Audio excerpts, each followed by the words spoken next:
This has been a region who has been at the top for this year, last year, quite some time, and let's see if it's going to slow down anytime soon. They instantly dip Dyrachyo as soon as they get into the game. Also, his positioning going to get popped a little bit, maybe expecting that he might be holding an Observer Ward, but who honestly expects the Faceless Void to be the one holding that sort of thing? So Quinn looks like he should still be able to get his off. Also, cosplaying a little bit of Muerta there on the Lina. Wonder if is there any confusion there between the two?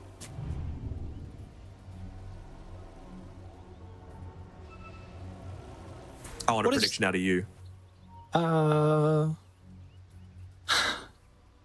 don't know. I feel like 30 seconds to battle. I think gaming are more consistent and Talon are more volatile, and I think they have a lineup that is very hit or miss.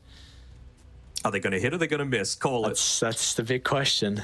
That is the big question. What is the big answer? Answer the question. I think gaming will hit this game. All right. You're just a Western Europe enjoyer. What the hell? A region betrayer, that's what you are. I'm not a region betrayer. The battle begins. I'm a Dota enjoyer, and hopefully we get just as crazy for Game 3 as we did prior. Nothing too crazy to start. We had 2 for 2 in the bounties. I'm glad we get a bit of a different dynamic in the mid lane. There's no more invokers that we have to worry about. No more Pango, that's the big one, man. Come on. It's good to see him, on the ban list for a little bit. Yeah, let's see what Yoku's going to be up to his shenanigans, of course, with the fissures, just to be able to hopefully get this creep wave under the tower. Dyrachyo is going to make sure he meets the wave to, it's very difficult to be able to drag it out regardless. So this will help out a lot with Talon's equilibrium. But really, I want to see how mid lane goes. Lina is such a dominant hero in this lane. What can Makoto do with the tree throw early? It really just does come down to the skill element, doesn't it? Of course, Quinn, one of the better skilled players, but Makoto has been carrying the torch for SEA for quite some time. A little sad I think he's played it once alongside the Pugner, but we haven't gotten to see too much Makoto Storm Spirit coming out yet. Basically solo carrying Boom when he was back as a member of that roster. He's been best mid laner for quite some time in C, right? I mean, Armel hasn't I think he's been the most improved player overall this entire year. This boy is looking incredible when he can get online and when he's got the confidence as well to be able to make those plays. He is a very scary person to verse. Oh, for sure. So how do we feel like this top lane's going to go? Jakiro is a support we really haven't seen in quite some time, but it's very similar to the Undying where you are a super strong laner. We saw previously, like Talon, so far they have had some concerns. Game 1 in particular with Jabs' Wraith King wasn't able to get off to a good start. Do we think he can this game with the Dawnbreaker Earthshaker lane? I think Dyrachyo can get off to a pretty nice lane. I think it's really just going to be on the back of Celery, right? We saw that he went the Liquid Fire level 1, just wanted a lot of free harass coming out there, and you never really want to be pushing the wave all that much against the Dawnbreaker. That's where you can get punished and start potentially feeding away to those first bloods. Oh, Quinn, you're so annoying. That's the strength of the leader, man. What can you do?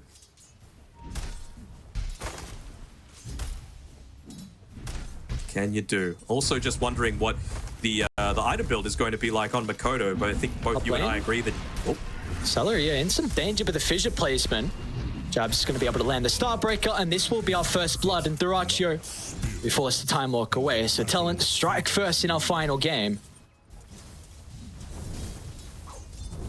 Just having enough regen as well to be able to withstand themselves, and we've got a salve coming out here on the bottom side. This will be much more passive coming out from Talon, right? 23 Savage, he knows that there really isn't too much kill threat happening down here, and that's the one area that I'm a little worried about for Talon, right? Of course, late game Morphling, scary as hell, especially considering all of the heroes that you have the potential to morph into. But the thing is, like, Spirit Breaker at this really early timing is super scary, and we've seen how effective Tofu can be on the Muerta. Not going for just one cookie cutter item build, he really has that true ability to be able to flex so that no matter what the game requires, he's just going to be able to pick up what he needs. And I would have to assume that this game is probably going to be something along the lines of the Spirit Vessel, right? Up against the Morphling, feels pretty good. Be able to have that percent damage, same sort of thing with the Dawn, both for her high HP as well as healing, and it's a core tiny as well. Even just the potential to layer it in onto an Earthshaker and prevent any sort of blink reinitiation coming through. Yeah, really well in this mid lane. Really well. It's just the lane I was going to highlight. Top lane Diracho, he's going to be chilling. So yeah, the no armor on Makoto is proving to be a little bit of an issue at the moment. With some of the spells he can spam to be able to get the fiery soul charges. Not going to be able to get another water rune as well, which is very important in regards to how he's going to be able to play this fine line in the resource spam in the mid lane. So we'll need to eventually start to see some supports looking at rotating. Of course, Q hasn't even thought about that just yet with wanting to try and secure Jabs' lane. I mean, he's trying to secure the lane, but this is the thing, right? Look, have a look up on the top side with Q. He's basically needing to put his body on the line. He doesn't even get the block. It's a half pull, probably the best thing that they could have asked for on Gaming Gladiators. And you don't really feel all that confident with leaving Jabs up here solo as well, considering the fact that the hard camp is still blocked. So if he, you know, maybe if he was able to pull that camp and get it right back next to the tower, you could make this sort of movement. But without that, the possibility just isn't there. Yeah, and you see, as a result, Makoto, he's going to have to go all the way back to base because of the spam from Quinn. So you kind of pick this, you have a chance to respond to the Lina. And still, his last hits are okay, but Quinn is starting to get a little bit more out of control in that area. And all the other lanes are going quite well for Gaming Gladiators too. Only Savage, Grandmaster on the Morphling, having a pretty decent start to this one. Denied. As expected. Might have even just seen them go down and place an Observer Ward there on the bottom side with the Observer that just expired. And you can see Tofu starting to make the movement towards there to be able to take that one out. There we go. Celery instant D-Ward. Very nicely done. Also, just understanding that this is the period of time when that siege creep is starting to come along too. So the fact that they've been able to pull this wave might not be the best. It'll be a little bit of damage being pumped into this tower and a full wraparound coming from the Jakiro here. What a scary position for them. He's going to be able to bounce them back into the Phantoms. Great positioning out of the Spirit Breaker charge. I mean, Q's going to come down, but what can he really do with this rotation? Maybe Celery is in some trouble. Nah, no damage. No mana on Ollie. There's no chance. Yeah. Should be able to go through the portal. They're going to go for kills instead. Why not? They see some freebies and they'll be rewarded. A great rotation through the portal from Celery. You deal with the ward, you stick around, get a couple of big kills. Meanwhile, you do not have to worry. Almost half damage done to that tier 1 tower as well, just with how long and when they made that play. Siege creep coming in. This is a really, really good early game from Gaming Gladiators. And honestly, what they needed, right? We know how scary a late game Morphling can be. Then again, so can a Faceless Void. But, I mean, I feel like a core Tiny is probably one of the better heroes at being able to address these heroes that all they need is a couple of seconds to get off their full kit of spells, whether it be, you know, Time Walk for safety or aggressively plus the Chronosphere, or the new Lina build, which is much more inclined to be that magic-oriented style with the Laguna Blade. I'm just really concerned now on what Talon's going to be able to do with their supports to secure the side lanes, because now you're going to have both Celery along with Tofu rotating. Quinn's always going to have the potential if he wants to. You probably don't even need him just with how strong the cores are with their kill threat. And you compare that to an Earthshaker, compare it to a Shadow Demon, it is very limited. Yeah, and speaking of the Earthshaker and the Shadow Demon, I'm not seeing any stacks starting to be built up as well. So this is the sort of thing that both... they're not amazing at taking it on Talon, but they do have the potential. It's not like they're completely incapable of taking stacks with all three of their cores. It's, again... Sorry, you go. I was just about to say, like, one thing that I was going to mention was you and I, we cast a lot of Eastern European Dota, right? And we saw, as Makoto, is he looking to make a play happen? Not quite. GPK, one of the best Tinies in the world, and his item build is like the Power Treads, then into the Blink Dagger and starting to scale off the back of that. Makoto, as he looks to go for a kill, gets dead-shotted back with the Haste Root, so he gets the hell out of there. He's gone for the Phase Boots route, so this is much more of like, less of a farming build, more of a kill build. That's fancy placement. Solar Guardian's going to be in the fish. It's a little bit awkward though. Jabs is on the other side, but Makoto will struggle to follow up. Dude, everyone from Gladiators recognize the importance of this fight. Diracho is ready with the Chrono, but the instant Delta split away from Talon, he'll still get an opportunity to use it onto the offlaner. But now 23 Savage, he's ready to go for the 10v10. They should be able to deal with Tofu. Gotta be cautious. Q's gonna be able to buy him some time. Attribute shift at the ready, so Savage will not be blown up. It's just that level 1 of the time dilation. So lasted the 8 seconds, the one that was stolen over as Dyrachyo, he's going to have to take the illusion rune. Nice little turnaround though by Talon, getting a little bit lucky. Sorry. I was watching the illusions just chase down Q to try and pop the clarity. The real important things. No, I completely understand. With the Solar Guardian coming in, I was expecting that to be able to land in the middle of the ice path that Celery had laid down, but somehow it just lands slightly off to the side, and because of that, you get the additional little bit of damage that ends up being the end of Quinn. And double Midas has been worked on for Gladiators. Ace is so farmed and potentially going to be rewarded with another kill. Savage blown up from 4 to 0. Mid lane now, though. Are they not even going to have the damage? You serious? Ace everywhere across the map with the early Spirit Breaker involvement. Ollie will get the kill onto Celery, but this is getting to some dangerous territory already with the fact that they are 2k ahead, and you can have a great Midas timing on Dyrachyo along with Ace. Yeah, you will indeed. And again, I've said it time and time again, all you need is level 9 on the Spirit Breaker, and he's already 7.5 pre-10 minutes. Is this another kill? Oh, perfect. Oh, can't walk through it though. Oh, the calling, just doing that damage to be able to take him out. This is a ridiculously farmed Spirit Breaker.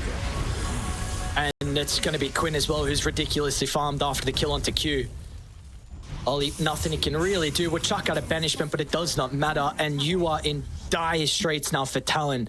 You desperately need to somehow get kills onto Makoto's Tiny. That's the thing I was mentioning before, right? If you choose to go this phase boots instead of the power treads and don't opt for something that, sure, you're still rushing the Blink Dagger, but something that's going to allow you to rush that Blink Dagger a little quicker, and then eventually, when you're getting into your next items, whether it be crit, Aghanim Scepter, whatever it might be, it just feels like... Oh, they're just baiting jabs.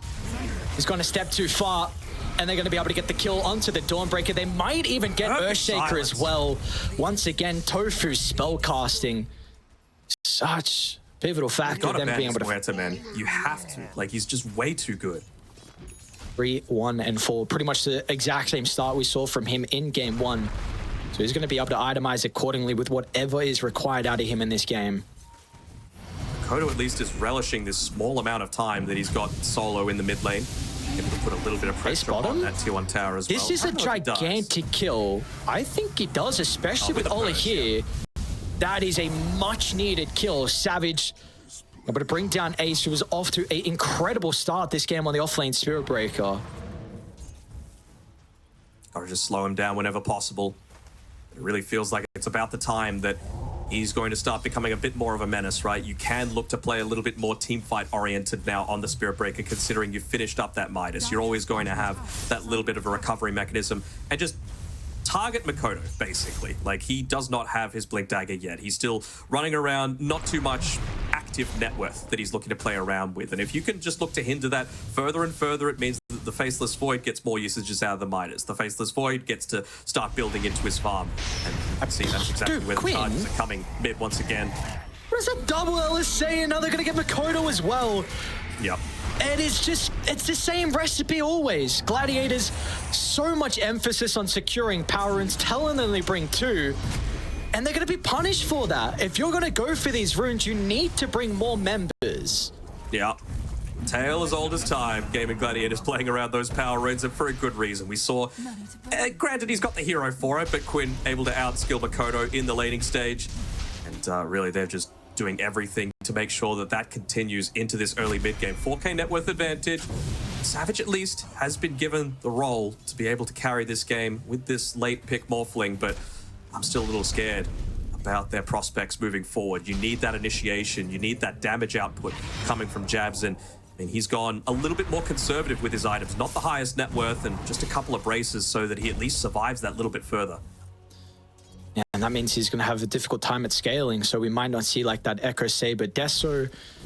Might have to look at the Blade Mail. There is a decent chunk of uncontrollable damage from Gladiators. See what the decision's going to be for the offlane Dawnbreaker. You need to also eventually consider about how you give Q a lane. So he's going to need a blink as well, only level 6, 13 minutes in. Might be around the time that Makoto's looking to try and start making some of these plays, right? He's getting close towards the Blink Dagger for himself, 250 gold away. And maybe that's the sort of time that you, alongside the Shadow Demon with the Disseminate plus the Dawnbreaker, is able to make a lot of these kills happen. Although they will make the attempt, kind of replicating Gaming Gladiators play. If they're not quick though, Dire's gonna smoke and go through the portal. Yeah. It has to be perfect because Duracho has the boys shortly, and if they group up for the chrono, this could be devastating. Jabs, he's just going to run up and meet them all, and you can't take a fight here, but the calling, it's going to be disastrous. They'll still try though. Tofu's falling low. All the AoE control proving to be an issue. Jabs tries to get the ultimate up, but just to no avail. And they just are all mincemeat running into the grinders. Now Gaming Gladiators, they'll find Ollie as well in no man's land. Savage considers about showing up, but he is far too late.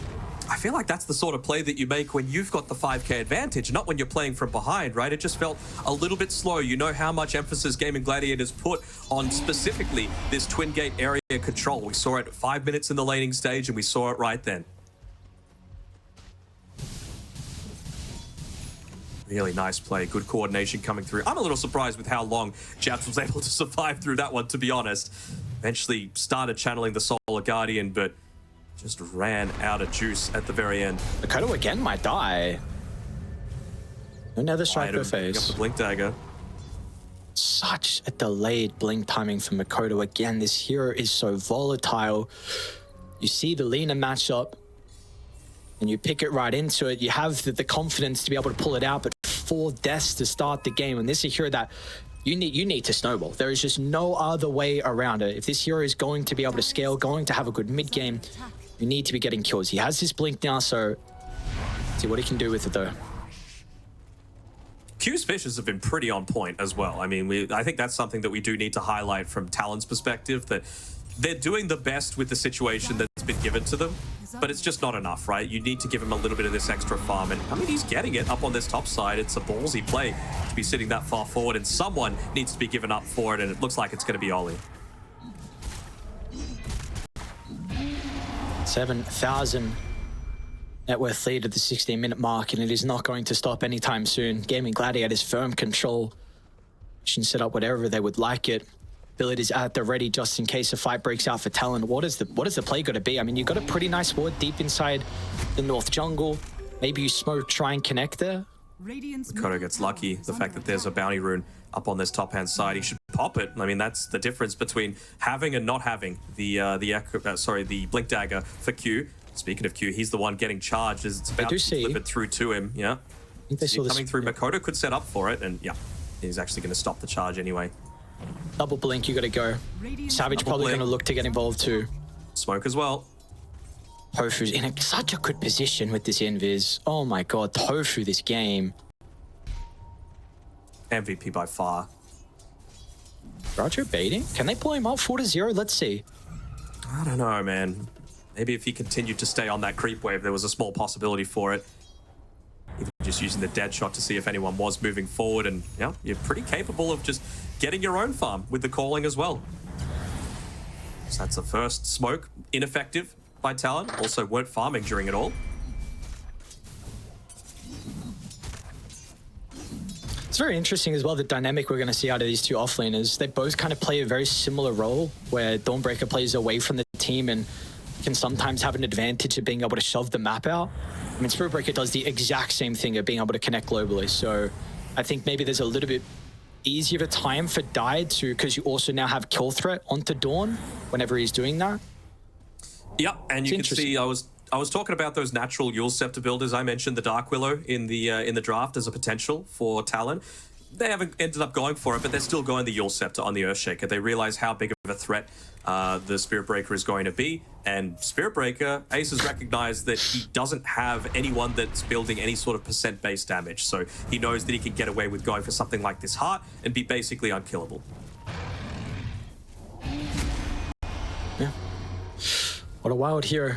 Very versatile in regards to the item build. Like you said, it's a very strong hero at the moment as well. We've seen a lot of people, in particular Claps, take over games with this, or something teams are going to continue to put attention on as we get further into this tournament.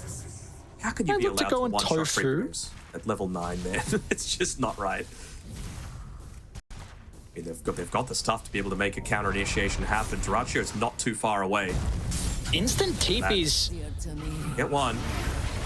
Oh, Quinn, that long range stun. Can he blow up Savage? Duracio's still hungry for it, but doesn't look like they'll be able to convert. So waste some TPs, and of course we know that, you know, as soon as I saw that Dawnbreaker picked up, I was considering maybe they go for the silencer, but there's nothing really that's going to disrupt this Solar Guardian coming in. Jabs is the one that's had the biggest benefit of a lot of these aggressive plays. Quinn, Double a stun. bit blocked from the fissure. This could be a pretty good opportunity. Oh, the Echo Slam though, just too late. Quinn slides out of trouble. The wards from Talon was a big opportunity to get a kill onto the lean, and nonetheless, you got to use some ultimates, but when you're this far behind, you'll take it. 2 kills and maybe a tower just to slightly open up the map. Yeah. Dire's top tower. Obviously, could have been a lot better. That would have been not even a kill streak from Quinn, but the important thing is he's really starting to get a lot closer towards that Aghanim Scepter for himself. So much burst damage that you've got, and I mean, you've got great heroes to be playing in front of you as well. Both the Faceless Void and the Spirit Breaker just set up amazingly for this mid laner. Don't want to bring it up with the item progression out of Makoto. I do really like this Midas. I mean, I think that's probably the only route you can really go for at this stage. Hold on, I'm just having a quick look over at Q, making sure he's not going for a Midas again, but this isn't the game for the Shaker, I don't think. You reckon? Midas Shaker? You sure? Seems pretty good, though. I'm pretty sure. They're really right there to be able to instantly claim this Tormentor as well. They want to make sure that they can get the Demonic Cleanse pretty good against a Jakiro, against the Time Dilation, against the Silence coming through as well from the Muerta. Can they do it without one person dying? I think so. Yeah. Well, no. Yeah, invulnerability helps. It's a big one. He gets it, got Philosopher's Stone, but Network lead, it's slowly being clawed back, man. 6,000, but Very still, slow. Gaming Gladiators like scale incredibly well. Duraccio has BKB, level 15. You almost have Heart on Ace. It's level 16, man. Yeah. Like, we've been talking a lot about Talon and seeing what they can do to get back in this game, but really, Dire are doing everything right to be able to just cement the lead and put themselves in a commanding position to be able to win that next fight and look for Roche or look for some tier 2 towers. Yeah. No one hang around to be able to secure the Wisdom Rune at 21 minutes. I would love to be able to get that one over to Q, just get him some of those levels so that he's not tempted to go for the Midas once again. But I mean, it is a big comeback that they're having to make happen. 5k net worth lead, so like you said, slowly shrinking, but I'm still not that concerned if I'm a Game of Gladiators fan, just with being able to farm multiple waves at once and securing a couple of bounty runes. And these guys are nerds, right? They'll know the angles of exactly when and where Ace needs to charge to get maximum benefit out of this Charge of Darkness. I think this is going to be the ultimate test for Savage. His Morphling is very, very farmed, keeping up with Duraccio, but can he put the boys on his back and get them in position? This is the perfect item for the Muerta to be able to make a lot of these plays. They would love to be able to take out Jabs to be able to start things off similar to a Spectre, just go on them instead, but looks like it'll have to be Ollie. Yeah. And he'll, They I mean, still just go. They just skew. oh, Makoto. You also get more. Fissure's going to stop the charge. All right, nicely done by Q. Still ends up costing them a couple, but could have been much worse. But that is big now. Like, finally, you've been able to get the tower. Probably one of the weaknesses on Dire. Like, 1 point liquid fire. Their objective taking is not the greatest. But this tier 1 gives you so much more access inside Radiant's jungle and really just helping to continue to secure some of the power runes for Quinn. Double damage rune for the Lina. Very close to the Scepter. Feels like they're wanting to be fighting pretty soon on Talon, I would imagine, right? You've nearly got the Manta style available for the Morphling. You're able to get that Aghanim Shard for the Tiny. And Jabs, I believe, has a BKB coming out to him, a full BKB. So he can really look to be acting as that frontliner and set up for a lot of this teamfight disruption that's really going to enable this double Blink Dagger from Makoto and Q to really have the greatest amount of impact. They have a pretty good ward that's scouting out multiple members on Dire. I think they were just in range to see the smoke. Yeah, they were indeed. So everything is at the ready from Dire. Tofu and Ace going to lead the charge. Ollie once again. Be able to pop this. Q will give him some separation. Should still be able to get the kill. Makoto with the counter so over the well. Echo. It's a pretty good combo. Can they blow up Quinn? And they will. That is a great start. Duracho, can he find the angle for the Chronosphere though? Over the right side, the waveform. Savage toying with gaming Gladiators. And now the Fissure on to 2. The perfect start is Makoto's going to jump over the top of the chain control. Duracho protected for the moment for the BKB, but they can continue to chase him down. Ace is going to charge through from downtown. You might need the Chrono protecting Duracho. In fact, it won't be required, but Ace in some danger. In fact, it's actually Celery that is the one in trouble, and Talon somehow, some way, find a incredible team fight. They take 3, and that is all thanks to Ollie's positioning. Ollie's positioning and Q spell casting, that was perfect use out of that early Aghanim Shard, right? You get the Fissure to get the original block off, then you look to follow it up with just even further stuns. Make sure you delay the Shadow Demon's death for as long as possible. He had the Demonic Purge onto them as well, so they didn't really have that same level. And that was the disruption that I'm talking about, right? It allows you to come in with ththese heroes like the Earthshaker, like the Tiny, and really have that big teamfight impact.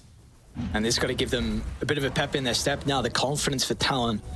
Incredible waveform from Savage to be able to dodge that time walk jump from Duracho when he was looking for the Chrono. Just everyone playing the fights perfectly. But you are still not out of that dark territory just yet. Gaming Gladiators with all the map control can continue to hunt. We are seeing this game slowly be clawed back. I legitimately don't know how they kill Ace. Yeah, it's getting to that point. Maybe later on, if like Tiny gets giga farmed and he has, you know, Daedalus plus the tree volley. Yeah. But I think you still need a Spirit Vessel on top of that. I think Daedalus Savage as well. And until then, just, yeah, have fun dealing with Ace, who is, dude, stupidly farmed. Yeah. Like, what is his net worth? Are you serious? The Spirit Breaker things, that's why I labeled him hero of the tournament. Probably one of the more farmed Spirit Breakers. I mean, I haven't really seen many others, at least that we were covering. I don't know, again, if anyone's topping that at the moment. That is a ridiculous net worth that Ace is playing with, though.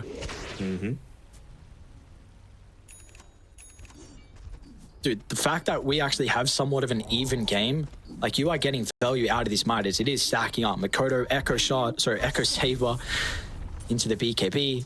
And this scan as well, like you're able to potentially sniff out this movement down to bottom, and they are stalling.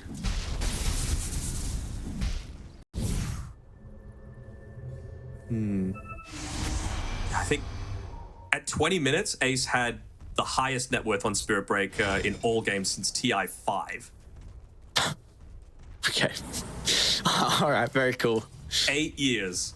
It's been that long. I guess there's more farm on the map. I'd probably say the TI5 one was a little more impressive. But anyway, he is playing a phenomenal game. These wards from Talon. Really good position. I mean, one will get dewarded inside the top jungle from Gladiators. We see they are really starting to huddle up together, though. Not playing as loosely as we saw before. What are some items we're getting out of them? And Celia is Solar Crest, so they can definitely look for Roshan. You're going to need some kills, though, to be able to find that Tofu with the 8th lens. But, of course, they are still farming. I mean, it's not just for the Roshan, right? It's also for the movement speed for the Spirit Breaker, make him deal even more damage. Speaking of SB, he's nearly got the Lincoln Sphere finished up as well, so that's really going to give you a solution to this damn Shadow Demon. So now it's a matter of, well, we're going to need to put some other spells, some priority on other heroes, and getting a lot of that targeted spells off. Make sure that the Spirit Breaker gets a little bit of safety. Who's getting charged? They right now? might get baited. Yeah, I mean, Ace going to stop it instantly. Ooh. They're coming, though. It's like they know there's a ward. Yep, Sentry already dropped. Ace is going to be able to deal with it. And yeah, they're looking to try and control around Roche. Still a very scary position for Talon to be able to take a fight in this close proximity area. Twin get control once again. That's all they really want. They want that close area. We know how effective a Muerta can be. We know how effective a Faceless Void and a Jakiro can be around those real choke points. But then again, I guess you could say the same for Talon. Dire's middle tower Gonna take some of that map control. Net worth lead has shrunk from 8k down to 3, while all of these kill attempts are potentially happening. And well, they're choosing to commit right now. They do not have a scan available though. Is this the fight you're wanting for Talon? Oh, A loss wait here to could see. give A big opportunity. They're going to go soon. This Rosh is down to half health. This would be such a big initiation if you're able to get all three. They're clumping up for a potential echo. They need the vision. Shadow Team will provide that. Could Makoto lead the charge as well? Look at the calling. Tofu in a close area. Could be devastating. They're going to be able to get the jump in. Rosh is down. Makoto gets the ages. It's a great start for Talon. Duracho used an early BKB as well. Talon kiting over to the right side. Okay, momentarily. We need to see what Duracho can do with his ulti. Savage, he's going to charge over the north side. Duracho doesn't even get to play this team fight. As Talon now can potentially get some more kills. Makoto stops the charge. Ace, 4,200 health. But when he has no heroes to play around him, it doesn't matter how long it takes to kill him off. As Talon, somehow they've got the net worth lead. They were down 7,000, but they are back in this game and in a commanding position. How did they do it, man? I do not know. Ollie was just able to kite out that giga farm Spirit Breaker, so the net worth lead, in all reality, was absolutely nothing because they weren't able to get kills off that initiation. They got a great usage out of the spells early on into the piece so they could break that Lincoln Sphere, and it just enabled that little bit of a delay coming through from Ollie. And now with that, with the Philosopher's Stone as well, I mean, that's not even to mention the Age of Steel as well, which he's still holding on to here on Makoto. Needed to pop that BKB super early just to survive Duracho, so you can't really fault him too much for that, but it really is the fight for 23 Savage, wasn't it? Dude, the positioning and the spell casting, the in and out for Talon, just everyone playing for each other. You had to play nothing but flawless to get back to this position. And now, this could be a repeat. Previous game, we saw Gladiators, they had the lead. All of a sudden, Talon's the one there. Again, I'll mention it a lot. At Riyadh, we went the distance in that series with Talon knocking out Gladiators. That could be a repeat as well. Like, how do you settle yourselves now for Dire? It's a good question, and now Makoto is going to be doing a good amount of right-click damage as well. I mean, he's got the BKB finished up, he's got an Echo Saber finished, he's got, I believe, a tier 3 neutral item and level 18 to be able to play around with as well. So that is a lot of additional bonus burst damage as well as sustained from the right-clicks coming through, and a lot of instant prioritization towards the Tormentors as well. Sure, it's great for all the reasons that we mentioned, both for Q on his Earthshaker getting it originally. Now Ollie's got that extra demonic cleanse, that extra layer of survivability against a lot of the silences and slows that they have on Game and Gladiators. But if you can get away with not having to have Makoto buy an Aghanim Shard, that's really significant. Just giving him that extra little bit of farm so that you can turn into this legitimate second hard carry effectively. We've spoken a lot about what Talon needed to do to get back into this game. Now the topic needs to flip. What do we look for Gladiators? Like, I suppose in these fights, we should say, how do you start for them? Who is that prime target that needs to go? To me, it's still Ollie, right? Like, if Ollie is not alive, then Ace's game is freed up so much. You know, once he gets into this Aghanim Scepter, he's going to have that debuff immunity during the Charge of Darkness. He's already got the Octarine core, so he's just going to be charging left, right, center, everywhere. And the only hero that stops it is the Shadow Demon. Ollie's positioning has been pretty good so far, and he's got the Blink Dagger to be able to help with that. But maybe you need to commit, for example, on Quinn with the Flame Cloak to go for a little bit of a wraparound and just burst him with the Laguna Blade. Very interesting decision as well. We're getting a Wind Waker, dude, from Q. So this is your very expensive luxury item to deal with a Chrono.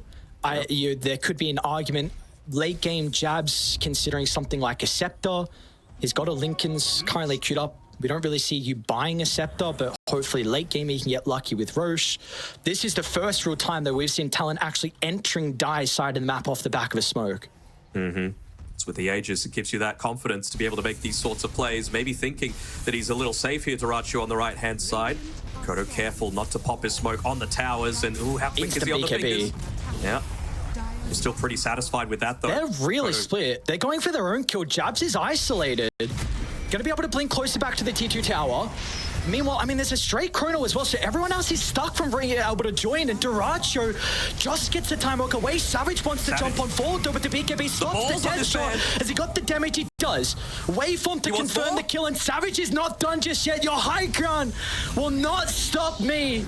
The Savage finds a double further to the south. Ace is isolated. We saw prior, when he doesn't have any boys to play with, He can be vulnerable. Quinn's gonna TP him. Has to jump over the right side as the Acro Slam Ace. He'll find an opportunity to charge away, but Quinn, he doesn't have the same capability. Tries to fly up to the high ground, but he's gonna be cut down. Just what is going on? Claiming Gladiators, they are crumbling.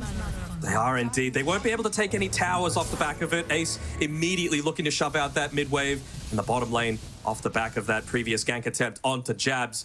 He's not really in a position to be able to take tier 2 towers, but this is what we were waiting to see from the SEA crowd. They were really wanting that Morphling from 23 Savage's most comfortable hero by far, and well, they're even going to yoink away even more of that control. I think the big difference that I'm really seeing from Gaming Gladiators is that previously they prioritized buying a really early gem, and I feel like Talon have gotten away with a lot of additional vision on the map that they just didn't have prior. Here we go, another tier 2 tower going down right before that that Wisdom Rune is about to spawn as well. Just a little bit of extra value. Tofu moving forward just to try and remove a lot of that vision. Again, they don't have the Chronosphere though to be able to make these sorts of plays, and looks like they'll be able to still at least get the deny, but they'll get a tier 2 tower, so some more map control for Talon. It looks like they're just going to go back and try and farm this side of the map as well. Wind Waker, Lincoln's completed. Some really, really big items. It's crazy the fact that 23 Savages somehow usurped Ace in the net worth. Again, we're saying that this Spirit Breaker might be the most farmed in quite some time, but Savage, a Morphling that we do not see often. His best here without a doubt. He had to put the team on the back. He's done that 9, 2, and 3. You could not have asked for a better performance from him, and he's in a position to get them over the finish line and put themselves in the upper bracket. He was the only one left alone, pretty much, at the start of all of that. And, well, there's little silver linings coming through from Gaming Gladiators, right? You've got Quinn, who's level 20 now. Big damage buff coming through for this Magic Lina. 11% spell amplification coming through. I believe Ace has the Shadow Blade completed, so it's another thing that's just going to enable to... They see Tofu. He shows himself, yep. Simultaneous jumps to the right and left. Both supports blown up from 4 to 0. Ooh. They're not messing around, Talon. They're looking for more as well. Right under the cover of the Shadow Blade. Ace is going to charge into the middle as well. You still have the Chronosphere. Savage with the Replicate's going to be able to prevent Dyrachyo. They split away. Dyrachyo doesn't have a good opportunity for his ultimate. Will finally use it, but it's a wasted Chrono. He'll get no value out of it. And now Mikoto can hunt. Tofu stuck in no man's land. As Talon just have their number. Gladiators cannot take these fights anymore.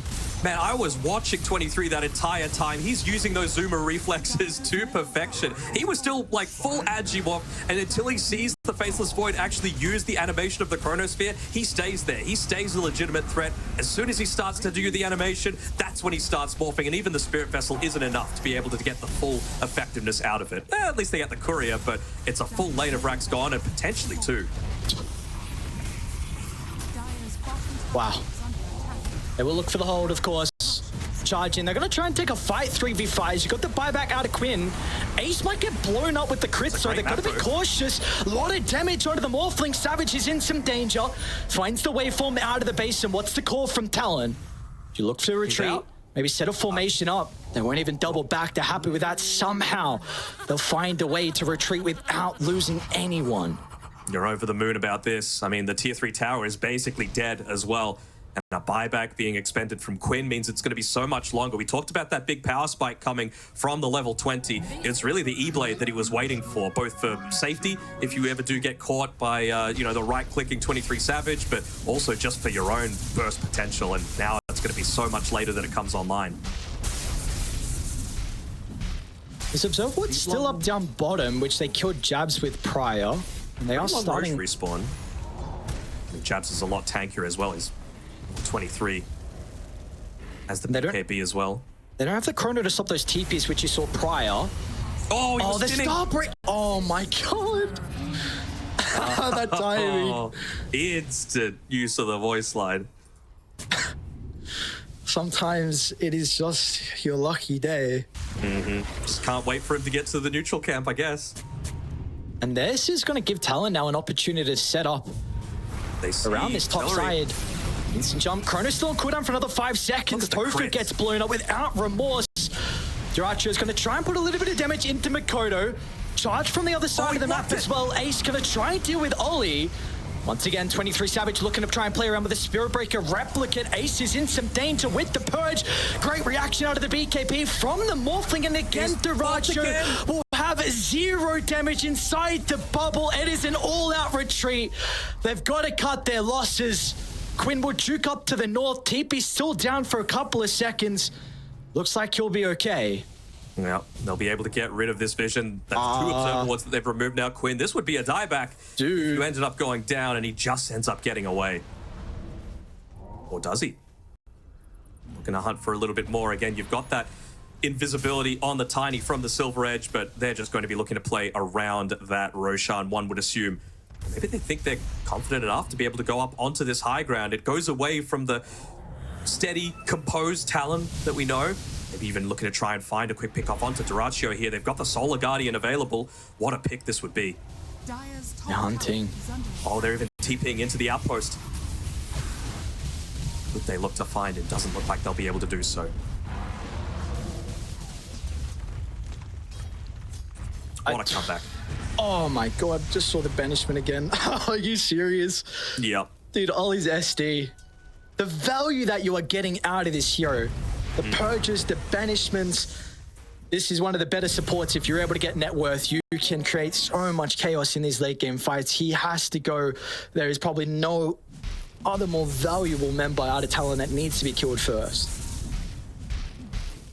I've been stating it like a broken record, man, but they just can't do it, man. His positioning is just way too good. He's got tanky heroes to be able to play in front of him, so he can afford to be sitting that far back. And then we saw there Quinn trying to go for that kill attempt, but it just took him way too long. That the team fight was basically done by that stage. 23 Savage had done all the jobs that he could have possibly wanted, just taking out multiple heroes.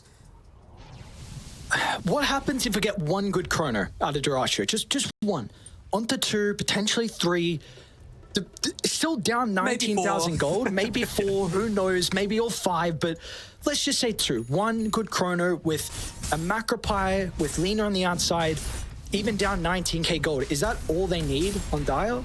I don't think that's all they need. I think they need like that into a Roshan that ends up giving them a really highly valuable thing like an Aghanim Scepter or a Refresher, right? Like imagine having 2 Chronospheres, for example, if they're able to secure top Roshan after this one goes down. They will smoke up. They're going to be too late, though. And Makoto is level 25 as well. He's got the Aghanim Shard as well, so I was talking about that threat of being a legitimate right-clicker. Well, Makoto's reached that point. Smoke on smoke. Moon as well. Doesn't want to let them get away, particularly Quinn. He's been pretty sneaky with that flank cloak. Savage. Let's see how True Shift to be able to work with. Not going to be able to blow him up from 4-0. Ace spies the Shadow Demon, but doesn't commit with the charge. Got the purge. Gotta be cautious. They group up instantly. The split away once again. Duracho doesn't find an opportunity for the Chrono, but everyone is isolated. Makoto's away from the boys. They're going to need to find some way to protect him. The Chrono this time will clip 2 heroes, and that gives them the opportunity to kill off Jabs as well. Savage against the world. Can he do it with the instant buybacks? Solar Guardian back into the middle. Savage, of course, has that second life. Down to the southern side, though, Ace gets some time to charge away, but the fissure stops him from escaping. Duracho gets blown up as well. And now Quinn, looking like it might be a dieback, finds the blink at the last second. Gaming Gladiator is not done. A Celery will also be killed off inside the river as up the high ground Savage goes. He knows that there's no backdoor protection. He knows that you're going to need to use a buyback for this, otherwise you're losing your entire base. But with no Chronosphere to be able to play around, can they 100-0 him? I don't think you can. 3,500 health, and you got the Wind Waker out of Q, and now Quinn as well. Jumped on the backline from Makoto, tossed into the double fissure. Quinn's down for over 2 minutes. And now the building's under siege. No Chrono for the defense. They can go for the end if they want. Talon knocking one of the favorites down to start in the lower bracket. More buybacks being used. They don't want to give this one up without a fight. This is starting in that lower bracket. A single series enough to be able to wipe you out. They would love to be able to pick up Duracho here. Duracho, Savage, Refresher used for the double waveform. That they still can't is all she wrote. Talon and Savage, take your freaking bow. What A comeback performance from the Southeast Asian boys. They are never out of any game. And they are into the upper bracket as well. Can the real 23 Savage please stand up, because he was the reason that Talon were able to get back into this game and then get across the line. What a way to be able to finish off this last day of day one of the playoffs. What a performance, and I want to see the reactions out of Talon. Let's throw it over to